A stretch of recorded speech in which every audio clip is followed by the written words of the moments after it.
must be somewhere archives in Bratislava about this time, what happened to the Jews, you know. Can you describe Novaki to me? Novaki had 3 objects that on 3 parts of Novaki spread out was just barracks, you know, and then one on the middle were workrooms where people were working for the Germans, you know, all the uniforms and leather goods and things. And it was a Jewish organization who helped to control the Jews.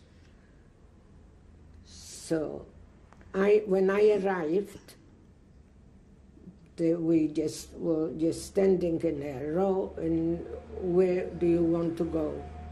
So the one Jewish doctor was walking, he wanted to see who was there. He came to me, a young girl, and he said, where do you want to go? He said, I would like to work in the hospital with the sick people. And he said to me straight away, Dr. Wild was his name, and he said, you know, if you want in the hospital, you have to sleep with the doctors. And I said, thank you for telling me this. And then when it came, my name was called, where I want to go, and I said, I want to go where I can do some sewing.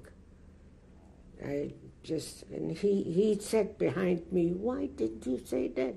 He said, I don't want to sleep with any man. He said, so I go there in the workroom, just get lost, you know, in the crowd. And one day, I was just maybe, I don't know how many days I was in that workroom every day. They were treated me very badly. They gave me all the stale bread, what nobody wanted. It was ready for me. I couldn't eat, and the food was worse than horrible.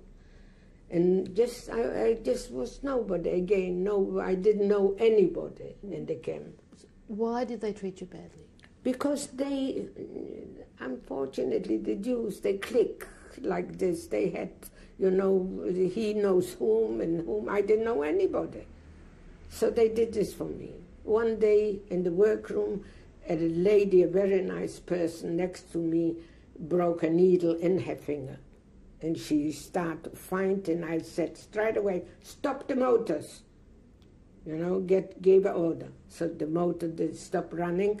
So I took out the needle from her finger, and I cleaned as much as I could, and I bandaged, and I said, now you have to go to the hospital to see if there's something left. And the doctor said, who did this to you? She saved your life. You haven't got a bit of needle there, nothing. So she said, she's a nurse. She said, my God, we need nurses so badly, and she's sick in a workroom. And they sent for me. And I said such openly, that doctor said that I would have to sleep with the doctors. I'm telling you here now, I'm not going to. So if you want me to work, I work. So yes, they grabbed me. So that's how I stayed.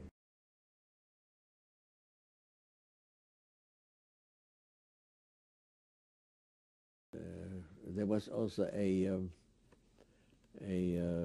medical building, you know, it's called Oshetrovna. It is like an ambulance, you know, ambulatory, but with a few beds, so if somebody got really sick, they could sleep there. And there were a few physicians, and one of the physicians became my son, my brother-in-law, because my sister came there, and they became friendly with this Dr. Mandler, and